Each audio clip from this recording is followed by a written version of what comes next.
রমজান সামনে, এবারের রমজানে টার্গেট নাও 30 দিনের রোজার মাধ্যমে দিল থেকে আল্লাহর কাছে এইভাবে 30টা দিন হাতে গুনে তুমি আল্লাহর সাথে ওয়াদাবদ্ধ হও যে আল্লাহ 30 দিন আমি রোজা রাখবো।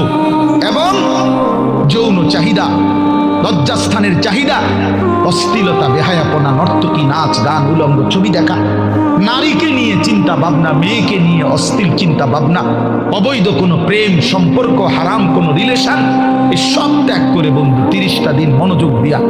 রোজা রাখো, তারাবি করো, ইফতার করো, সাহারি করো, তাসবিহ পড়ো, তিলাওয়াত করো,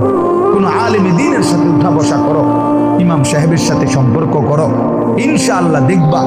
আল্লাহ চাহে তো 30 দিনের মাথায় আল্লাহ বলেন লাআল্লাকুম তাত্তাকুন, আমি আল্লাহ ওয়াদা দিলাম মোমেন তোকে মুত্তাকি বানিয়ে দেব।